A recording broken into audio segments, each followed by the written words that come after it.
तो आपका एक बार दिल से स्वागत है। आज की इस वीडियो में मैं बताने जा रहा हूं सभी आशा कार्यकर्ताओं का एक सवाल चल रहा है। सबको यही सवाल पूछ रहे हैं कि भाव्य एम आशा ऐप क्यों लागू किया गया है। आखिर भाव्य एम आशा ऐप से क्या क्या काम करना पड़ेगा, क्या अब सारा पेमेंट इसी ऐप के माध्यम से मिलेगा या फिर इस ऐप का यूज क्या है, आखिर इस ऐप को क्यों लागू किया गया है। तो फुल डिटेल के साथ बताने वाला हूं, तो वीडियो को लास्ट तक जरूर देखिए।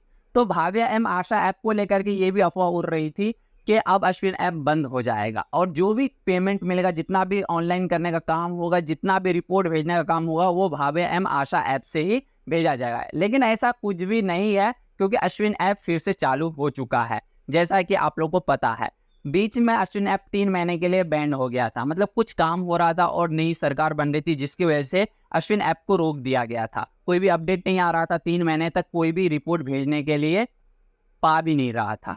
तो जिसकी वजह से लोगों को लग रहा था कि भाव्य एम आशा ऐप आया है तो शायद सारा काम अब भाव्य एम आशा ऐप से ही करना पड़ेगा। और लोगों का ये भी कहना था कि भाव्य एम आशा ऐप में सारे सर्वे, रजिस्टर, ड्यूली जो भी होगा सबका रिपोर्ट भेजना पड़ेगा। अब कोई भी रजिस्टर भरने की जरूरत नहीं है। तो क्या है सच्चाई, कितनी सच्चाई है, क्या है असली कारण और क्या है पूरा खुलासा मैं बताने वाला हूँ वीडियो को। तो न्यूज़पेपर के माध्यम से बताते हैं कि आखिर भाव्य एम आशा ऐप में क्या करना पड़ेगा, आखिर क्यों लागू किया गया है आशा कार्यकर्ताओं के लिए। जैसे कि देखिए यहाँ पे लिखा है, टीम मैनेजर अभिषेक तिवारी ने बताया कि आशा कार्यकर्ता अब फोन के जरिए एम आशा ऐप के माध्यम से बीमारी समेत बीमारी का रिपोर्ट भेजना है। अन्य असुविधाओं को सीधे पोर्टल पर अपलोड करेंगे जो भी प्रॉब्लम होगा।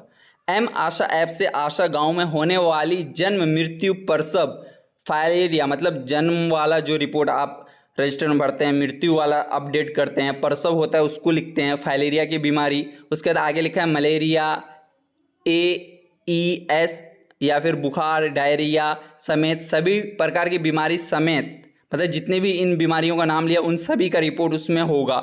अन्य गतिविधियों को इस डिजिटल ऐप से जोड़ने का काम करेंगे। तो मतलब उस ऐप में सबका रिपोर्ट भेजना पड़ेगा। पहले एक माइक्रो प्लान भरना पड़ता था, फॉर्म भरना पड़ता था, वो भी भरना पड़ेगा, साथ में रिपोर्ट भी भेजना पड़ेगा। इसके साथ ही गांव गांव के सर्वे के बाद आशा के द्वारा डेटा अपलोड करेंगी। तो इस लाइन से आप दिमाग लगा सकते हैं, इसमें क्या बोल रहा है, इसके साथ ही गांव गांव की सर्वे के बाद मतलब सर्वे करने के बाद। तो सर्वे आप कैसे करेंगे, सिर्फ ऐसा तो नहीं कि घूम लेंगे और आपके दिमाग में सबका हर एक चीज़ के बारे में याद रहेगा, नहीं, लिखना ही पड़ेगा। तो वीडियो देख करके और न्यूज़पेपर के माध्यम से आपको पता चल ही गया है कि भाव्य एम आशा ऐप का क्या काम है। तो इसमें ना तो कोई पेमेंट मिलने वाला है, ना तो उस तरह का कुछ है जो कि अश्विन ऐप को टक्कर दे सकती है। अश्विन ऐप का अलग काम है, भाव्य एम आशा ऐप का अलग काम है। बात रही कि इस भाव्य एम आशा ऐप में आप लोग को रिपोर्ट भेजना पड़ेगा मरीजों का, बीमारियों का, कोई सर्वे होगा उसका, लेकिन आप लोग को उसके साथ साथ सर्वे रजिस्टर भी भरना पड़ेगा। उसमें मेंशन किया गया है कि नहीं भरना पड़ेगा, पेपरलेस काम होगा भाव्य एम आशा ऐप से, लेकिन ऐसा नहीं है, क्योंकि एएनएमओ के साथ भी ऐसा ही हो रहा था। सबको ट्रेनिंग मिला उनके ऐप के द्वारा कि सारा काम ऐप में लोड करना है, कुछ भी भरना नहीं है, लेकिन उनको अभी भी रजिस्टर मेंटेन करना पड़ता है जैसे पहले करते थे। साथ में उनका प्रॉब्लम भी बढ़ गया है, क्योंकि रजिस्टर के साथ साथ अब ऐप में भी रिपोर्ट भेजना पड़ता है। वैसे आशा कार्यकर्ताओं के साथ होने वाला है, रजिस्टर भी मेंटेन करना पड़ेगा, सर्वे रजिस्टर भी बनाना पड़ेगा, लिखना भी पड़ेगा और साथ में उस ऐप में रिपोर्ट भी भेजना पड़ेगा। तो आई होप कि आपको हर एक चीज़ समझ में आ गया होगा भाव्य एम आशा ऐप के बारे में, और जितना भी डाउट था आप लोग का क्लियर हो चुका होगा। तो भाव्य एम आशा ऐप से कोई भी पेमेंट मिलने वाला नहीं है, अश्विन ऐप से ही पेमेंट मिलेगा, उसी में रिपोर्ट भेजना पड़ेगा जो भी आप काम करते हैं।